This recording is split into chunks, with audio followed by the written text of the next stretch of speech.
Hello everyone, welcome back to colour of threads. तो previous video में हमने इस double breasted coat style kurti बनाना सीखी थी और अगर आपने अभी तक ये वीडियो नहीं देखी तो इस वीडियो का लिंक आपको डिस्क्रिप्शन बॉक्स में मिल जाएगा। और बॉटम पर हमने इसके साथ स्ट्रेट प्लाजो रेडी किया है और आज की वीडियो में आप इसे स्ट्रेट प्लाजो की डिटेल कटिंग और स्टिचिंग सीखेंगे। और सभी डिटेल्स अच्छे से जानने के लिए वीडियो के एंड तक बने रहे। तो आपका ज़्यादा टाइम ना लेते हुए वीडियो शुरू करते हैं। तो इस प्लाजो पैंट को बनाने के लिए यहाँ पर मैंने 1.5 मीटर फैब्रिक का यूज़ किया है, क्योंकि इस फैब्रिक की विड्थ वो ज़्यादा है। तो इसकी विड्थ है 60 इंचेस। नॉर्मल विड्थ का फैब्रिक होगा तो आपको 2 मीटर फैब्रिक यूज़ करना है इस प्लाजो पैंट को रेडी करने के लिए। तो फैब्रिक की विड्थ ज़्यादा है, इसीलिए फैब्रिक को हमने विड्थ वाइज ही डबल फोल्ड करा है। फ्रंट और बैक पैनल हम विड्थ में से ही कट करेंगे। सबसे पहले हमने फ्रंट पैनल के लिए मार्किंग करनी है। तो कपड़े को सीधा करने के लिए एक स्ट्रेट लाइन ड्रॉ करेंगे। अब सबसे पहले यहाँ पर हमें लेंथ लेनी है। अब इसके ऊपर हमें बेल्ट अटैच करनी है अलग से। तो 1.5 इंचेस की बेल्ट आएगी। तो 1.5 इंचेस छोड़ के लेंथ के लिए मार्किंग की है। तो रेडी लेंथ है मेरी 37 इंचेस की और 1.5 इंचेस हमने एक्स्ट्रा लिया है जो नीचे फोल्डिंग में जाएगा। अब इन दोनों मार्किंग के ऊपर स्ट्रेट लाइन बनाएंगे। अब यहाँ पर हम बेल्ट के लिए मार्किंग करेंगे। इसके लिए जितने भी आपका हिप राउंड रहेगा, फुल हिप राउंड का 1/4 पार्ट लेंगे। जैसे कि मेरा हिप राउंड है 37 इंचेस, उसका 1/4 पार्ट होगा 9.25 इंचेस। तो यहाँ पर हम 9.25 इंचेस पर मार्किंग करेंगे। इससे पहले आपको ध्यान रखना है फैब्रिक के ऊपर ये जो बॉर्डर है, इस बॉर्डर को आप पहले ही कट कर दें या फिर इस तरह से मार्किंग करके साइड में कर दें। इसे आपने मेजरमेंट में ऐड नहीं करना है। तो यहाँ पर हम मार्किंग से आगे 9.25 इंचेस पर मार्क करेंगे। अब हमें लूजिंग और स्टिचिंग मार्जिन का 1.5 इंच एक्स्ट्रा लेना है। इस मार्किंग से 1.5 इंच आगे की तरफ मार्क करेंगे। तो हमारी ये टोटल मार्किंग हमें मिली है 10.75 इंचेस पर। अब हमें क्रॉच लेंथ लेनी है। तो क्रॉच लेंथ निकालने के लिए जितनी भी आपकी बेल्ट का साइज़ रहेगा, यानी कि जो भी आपका वेस्ट का साइज़ रहेगा, उसका आपने 1/4 करना है। तो जैसे मेरी वेस्ट साइज़ है 31 इंचेस, तो 31 इंचेस को हम डिवाइडेड बाय 4 करेंगे। जितना भी आएगा उसमें आपको एक्स्ट्रा ऐड करना है 1.5 इंचेस। तो 31 को हमने डिवाइडेड बाय 4 किया तो हमें मिला 7.75 इंचेस। उसमें 1.5 इंच एक्स्ट्रा ऐड करेंगे तो हमें क्रॉच की लेंथ मिली 9.25 इंचेस। तो सबको अपनी वेस्ट साइज़ के अकॉर्डिंग ही क्रॉच की लेंथ निकालनी है। तो यहाँ पर एक स्ट्रेट लाइन बनाएंगे। अब यहाँ पर हम क्रॉच की गोलाई देंगे। स्मॉल और मीडियम साइज़ के लिए यहाँ पर हमें 2.5 इंचेस पर मार्किंग करनी है। लार्ज और एक्सेल साइज़ के लिए यहाँ पर आप 3 इंचेस पर मार्क करेंगे। तो यहाँ पर मैंने 2.5 इंचेस पर मार्किंग की है। अब यहाँ पर क्रॉच की गोलाई देने के लिए यहाँ पर हमें क्रॉस मार्किंग लेनी है 1.5 इंचेस पर। अब स्केल को इस तरह से रखते हुए मार्किंग को मिलाते हुए यहाँ पर क्रॉच की गोलाई दें। अब जितनी भी आपकी क्रॉच लेंथ रहेगी उसे मेजर करें। तो मेरी क्रॉच लेंथ है 9.25 इंचेस। इसके ऑपोजिट साइड पर भी 9.25 इंचेस पर ही मार्किंग करेंगे। अब मेजरमेंट टेप को इस तरह से रखते हुए यहाँ से फुल मेजरमेंट का हाफ करेंगे। ये मार्किंग हमें मिली है 6.75 इंचेस पर। तो सेम हमें यहाँ डार्ट के लिए भी 6.75 इंचेस पर मार्किंग करनी है और यही सेम मार्किंग हमें बॉटम के ऊपर भी करनी है 6.75 इंचेस पर। साइड से बॉर्डर का निकाल के 6.75 इंचेस पर मार्किंग कर लेंगे। अब जितने भी आपको प्लाजो की बॉटम लूजिंग चाहिए उसका हाफ करेंगे। मुझे प्लाजो की बॉटम लूजिंग चाहिए 8.5 इंचेस की। 8.5 इंचेस को हाफ करेंगे तो हमें मिलेगा 4.25 इंचेस। अब सेंटर मार्किंग के दोनों साइड पर हम 4.25 इंचेस पर इस तरह से मार्किंग लेंगे। अब इस वाली मार्किंग को क्रॉच मार्किंग के साथ मिलाएंगे। इसके लिए लेग कर्व स्केल का यूज़ करेंगे। ऐसे दोनों पॉइंट्स को मिलाते हुए मार्किंग लेंगे। स्केल को ऐसे घुमाते हुए अब इन दोनों पॉइंट्स को भी मिला देंगे। स्केल को अब इस तरह से रखते हुए यहाँ पर भी हल्की सी गोलाई देंगे ताकि यहाँ पर पॉइंट ना बने। अब डार्ट की मार्किंग लेंगे। इस वाली मार्किंग के दोनों तरफ हाफ इंच इतना मार्क करेंगे। डार्ट लेंथ लेंगे 5 इंचेस। और अगर आपका हैवी साइज़ है, हैवी साइज़ के लिए डार्ट लेंथ आपको 4 इंचेस की लेनी है। तो ये हमारे फ्रंट पैनल की मार्किंग बिल्कुल कंप्लीट हो चुकी है। अब इस मार्किंग को फॉलो करते हुए इसे कट करेंगे। अब इस फ्रंट पैनल को हम बैक पैनल कट करने के लिए यूज़ करेंगे। क्योंकि मेरे पास लिमिटेड फैब्रिक है, जिस तरफ से फैब्रिक की विड्थ ज़्यादा रहेगी उस तरफ ही हम क्रॉच को रखेंगे, क्योंकि जो बैक का क्रॉच है वो फ्रंट पैनल से ज़्यादा रहेगा। सबसे पहले कपड़े को सीधा करने के स्ट्रेट लाइन ड्रॉ करें। स्मॉल और मीडियम साइज़ में हमने बैक का पैनल 2.5 इंच एक्स्ट्रा लेना है, तो 2.5 इंचेस पर मैंने मार्किंग की है। लार्ज और एक्सेल साइज़ के लिए ये मार्किंग आपको 3 इंचेस पर करनी है। अब फ्रंट वाले पैनल को इस लाइन के बिल्कुल बराबर सेट करें। अब बॉटम साइड से आपको थोड़ा सा ध्यान देना है, क्योंकि काफ़ी सारे कमेंट्स मुझे मिलते हैं कि मेरी जो पैंट है वो एक साइड को जा रही है, तो यहाँ से आपको ध्यान देना है कि जो सेंटर मार्किंग हमने फ्रंट पैनल के ऊपर की थी वो की थी 6.75 इंचेस पर। अब फैब्रिक के ऊपर भी आपको सेंटर मार्किंग लेनी है 6.75 इंचेस पर। जितनी भी आपकी सेंटर मार्किंग रहेगी वो आपको बैक पैनल के सेंटर पर भी लेनी है, क्योंकि ऐसे देखने में आपको लगेगा कि आपने पैनल को बिल्कुल सेंटर में सेट किया है, पर ऐसा नहीं होता है। पहले आपको सेंटर मार्किंग लेनी है, फिर उसी सेंटर के ऊपर फ्रंट पैनल को सेट करें। अब जितनी भी आपका फ्रंट पैनल की क्रॉच है वहाँ पर एक स्ट्रेट लाइन बना दें। अब जितने इंचेस भी आपने क्रॉच की गुलाई दी है उसमें से ½ इंच कम करके यहाँ पर मार्किंग करेंगे, तो यहाँ पर हम मार्किंग करेंगे 2 इंचेस पर। अब फ्रंट क्रॉच के साथ इस मार्किंग को मिलाते हुए एक स्ट्रेट लाइन ड्रॉ करेंगे इस तरह से। अब जितना हमने यहाँ से फ्रंट क्रॉच की गुलाई दी थी उतना ही हम बैक के ऊपर लेंगे, तो ये गुलाई हमने दी थी 2.5 इंचेस पर, तो यहाँ पर भी हम 2.5 इंचेस बैक गुलाई देंगे। अब यहाँ गुलाई देने के लिए क्रॉस मार्किंग करेंगे 1.5 इंचेस पर। स्केल को ऐसे रखें जहाँ पर भी आपकी मार्किंग बराबर आ रही है वहाँ पर आपको गुलाई देनी है। अब देखिए इस वाली लाइन को ऊपर की तरफ एक्सटेंड कर देंगे। बैक का पैनल हमारा रहेगा 2.5 इंच एक्स्ट्रा। इस वाले पॉइंट को इस तरह से ऑन फोल्ड साइड की तरफ मिला देंगे।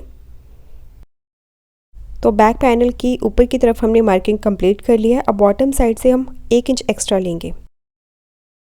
अब रेडी लेंथ और फोल्डिंग लाइन पर भी इस तरह से मार्किंग कर लेंगे। अब इस बॉटम मार्किंग को क्रॉच के साथ मिलाएंगे, तो लेग कप स्केल को इस तरह से रखते हुए मार्किंग करेंगे। तो ये हमारे बैक पैनल की मार्किंग बिल्कुल कंप्लीट है। इस साइड से हमें कोई भी मार्किंग नहीं करनी है, इसे फ्रंट पैनल के साथ कट टू कट ही यहाँ पर रखेंगे। इस मार्किंग के ऊपर बैक पैनल को भी कट करेंगे।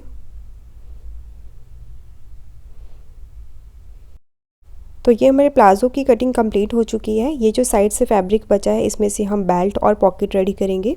और अगर आपका हैवी साइज़ है तो 2 मीटर का आपको बड़े पन्ने का फैब्रिक यूज़ करना है। अब बॉटम पर जितनी हमारी फोल्डिंग जाएगी वहाँ पर हम दोनों साइड पे कट लगाएंगे, और जहाँ पर हमारे डार्ट की मार्किंग की है यहाँ पर भी हमें कट लगाने हैं। और जो नीचे का पैनल है यहाँ पर भी हम डार्ट की प्रॉपर मार्किंग कर लेंगे, जिससे स्टिचिंग करने में हमें आसानी रहेगी। तो कटिंग कंप्लीट होने के बाद अब हम इसकी स्टिचिंग करेंगे। स्टिचिंग काफ़ी आसान है, बताए गए स्टेप्स को आपको फॉलो करना है। सबसे पहले फ्रंट और बैक पर ½ इंच जितना मार्जिन लेते हुए क्रॉस स्टिच करेंगे। क्रॉस स्टिचिंग के बाद अब फ्रंट पैनल को लेंगे और जो हमने डार्ट के लिए मार्किंग की है इस तरह से यहाँ से इसे फोल्ड करेंगे, और जो हमें मार्किंग मिलेगी इस मार्किंग को फॉलो करते हुए यहाँ पर हमें डार्ट को रेडी कर लेना है। डार्ट रेडी होने के बाद अब हम पॉकेट रेडी करेंगे। तो यहाँ पर फैब्रिक थोड़ा सा कम था, तो यहाँ पर मैंने जॉइंट लगा के फैब्रिक को कंप्लीट किया। यहाँ पर आप जॉइंट भी लगा सकते हैं। तो फैब्रिक की विड्थ और लेंथ हमने ली है 14 बाई 14 इंचेस की। फैब्रिक की सीधी वाली साइड अंदर की तरफ है। फैब्रिक को हमने ऐसे डबल फोल्ड करना है और इसकी खुली वाली साइड पर ½ इंच अंदर की तरफ मार्किंग करेंगे। अब इस मार्किंग को बॉटम साइड पर कट टू कट मिला दें और फैब्रिक की ओपन वाली साइड पर कर्व स्केल को इस तरह से रखते हुए ऐसे गुलाई देंगे। तो ये हमारी पॉकेट की मार्किंग भी बिल्कुल कंप्लीट है। अब इस मार्किंग के ऊपर पॉकेट को हमने कट कर देना है। ये फैब्रिक की उल्टी साइड है, ये फैब्रिक की उल्टी वाली साइड है और ये फैब्रिक की सीधी वाली साइड है। और प्लाजो को भी हमने सीधा रखा है, और इस तरफ जो भी फैब्रिक की साइड रहेगी वो रेडी होने के बाद भी बाहर की तरफ ही दिखाई देगी।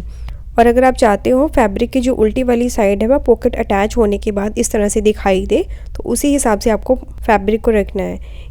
ये चीज़ मैं आपको इसीलिए बता रही हूँ क्योंकि कुछ फैब्रिक में सीधी और उल्टी साइड में कलर डिफरेंस बहुत ज़्यादा होता है।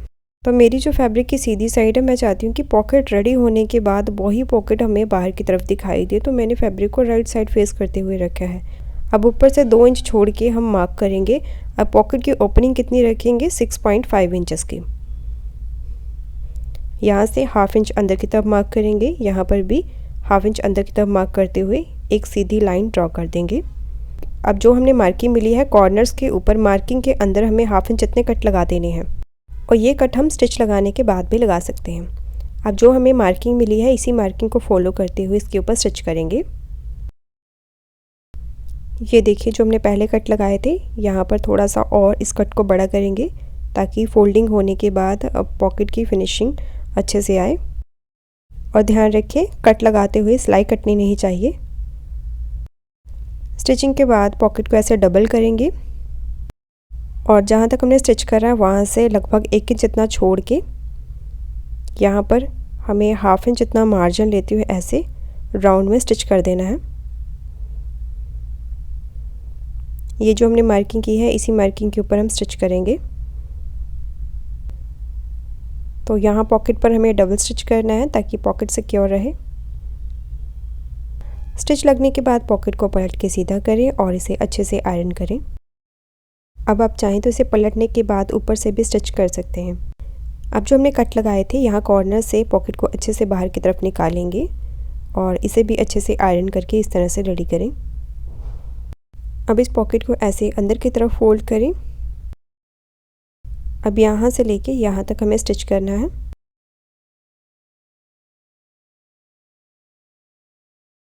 अभी यहाँ से भी पॉकेट ओपन है, यहाँ पर भी स्टिच लगा के इसे प्लाजो के साथ सिक्योर कर देंगे। तो ये हमारी पॉकेट लग के रेडी है। अब हम बेल्ट रेडी करेंगे। बेल्ट रेडी करने के लिए यहाँ पर मैंने डबल फोल्डेड फैब्रिक लिया है जिसकी विड्थ है 4.5 इंचेस की। इसको हमने ऐसे डबल फोल्ड करके आयरन करके रखा हुआ है। तैयार हमारी बेल्ट होगी 1.5 इंचेस की। और जो हमारा स्टिचिंग मार्जिन है वहाँ पर हमें एक स्ट्रेट लाइन ड्रॉ कर लेनी है। तो मेरा फैब्रिक ऑलरेडी काफ़ी थिक है इसीलिए यहाँ पर मैंने पेस्टिंग नहीं करी। अदरवाइज़ आपका फैब्रिक इतना थिक नहीं है तो आप यहाँ पर पेस्टिंग भी कर सकते हो। अब यहाँ पर हम हाफ इंच जितना मार्जिन लेते हुए इसे स्टिच करेंगे। स्टिच करने के बाद ऐसे राइट टर्न करेंगे। एक और तरीका है बेल्ट अटैच करने का। फैब्रिक को सिंगल कर लेंगे और यहाँ से हाफ इंच जितना मार्जिन लेते हुए स्टिच करेंगे और जितनी भी आपको बेल्ट दिखानी है वो बाहर की तरफ रखेंगे और जो एक्स्ट्रा फैब्रिक है उसे अंदर की तरफ ऐसे फोल्ड करते हुए स्टिच कर देंगे। तो मैंने इसे डबल फोल्ड करके स्टिच कर दिया है और एक्स्ट्रा फैब्रिक के ऊपर ओवरलॉक भी कर दिए ताकि थ्रेड बाहर ना निकले। अब बेल्ट को सीधा करते हुए इसके ऊपर टॉप स्टिच भी लगा देंगे। तो ये हमारा फ्रंट पैनल बिल्कुल तैयार है। अब बैक पैनल के ऊपर बेल्ट को अटैच करेंगे।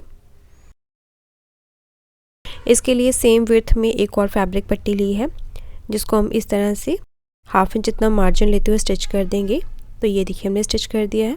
अब इस फोल्डिंग पट्टी में हम इलास्टिक को अटैच करेंगे। तो 1 इंच चौड़ी इलास्टिक ली है। इलास्टिक का साइज़ कैसे निकालना है, जितनी भी आपकी वेस्ट रहेगी पहले उसे हाफ करके उसमें से 3 इंच कम करें। जैसे मेरा वेस्ट साइज़ था 31 इंचेस, उसका हाफ करा तो मुझे मिला 15.5 इंचेस। उसमें से हमने 3 इंच कम करे तो हमें मिला 12.5 इंचेस। 1 इंच हमने मार्जिन का ऐड करा तो 13.5 इंचेस की इलास्टिक लेंथ हमने ली है। अब इलास्टिक को ऐसे मार्जिन को ऊपर की तरफ करते हुए यहाँ पर हम स्टिच कर देंगे। इस तरह से इसे यहाँ पर रखते हुए यहाँ पर हमें स्टिच कर देना है। दूसरी साइड से भी मार्जिन को ऊपर की तरफ करते हुए यहाँ पर स्टिच करेंगे। स्टिच करने के बाद हमें एक्स्ट्रा फैब्रिक को ऐसे फोल्ड करते हुए बिल्कुल किनारे पर स्टिच करते जाएंगे और इलास्टिक के ऊपर हमें स्टिच नहीं करना है और इलास्टिक को ऐसे खींचते हुए फैब्रिक को हमें फोल्ड करते हुए पूरी इलास्टिक के साथ साथ स्टिच करते जाना है। और यहाँ पर आपको ध्यान रखना है इलास्टिक के ऊपर स्टिच ना करें, अदरवाइज़ ऐसे आप इलास्टिक को खींच नहीं पाएंगे। तो इलास्टिक को ऐसे खींचते हुए पूरी वेस्ट के ऊपर हमें स्टिच करना है और फोल्डिंग के बाद इलास्टिक को अच्छे से स्ट्रेच करें ताकि जो इलास्टिक है वो पूरे फैब्रिक के ऊपर अच्छे से सेट हो जाए। अब बैक पैनल के ऊपर फ्रंट पैनल को रखेंगे और साइड से 1 इंच जितना मार्जिन लेते बिल्कुल एंड तक स्टिच कर देंगे। इसी तरह से दूसरी साइड पर भी बेस साइज से बॉटम तक हमें 1 इंच इतना मार्जिन लेते हुए स्टिच कर देना है। साइड स्टिचिंग लगने के बाद बॉटम पर जो हमने एक्स्ट्रा फैब्रिक लिया था वहाँ पर भी हमने डबल फोल्ड करके इसे स्टिच कर दिया है। अब दोनों पैनल्स को बराबर करेंगे और ध्यान रखें दोनों क्रॉच बिल्कुल आमने सामने आने चाहिए। दोनों क्रॉच को बिल्कुल बराबर करने के बाद यहाँ पर आप पिन लगा सकते हैं। अब यहाँ से हम 0.75 इंच जितना मार्जिन लेते हुए स्टिच कर देंगे। स्टिच लगने के साथ ही ये प्लाजो पैंट बनके तैयार है। और अगर आप भी स्टिचिंग में इंटरेस्टेड हो तो ऐसी और नई नई वीडियोस देखने के लिए चैनल को सब्सक्राइब करके बेल आइकन को प्रेस करना ना भूलें। सो आज के लिए फ्रेंड्स बस इतना ही, और ये वीडियो आपको कैसी लगी लाइक और कमेंट करके ज़रूर बताएं। सो मिलते हैं नेक्स्ट वीडियो में किसी नए टॉपिक के साथ, तब तक के लिए बाय।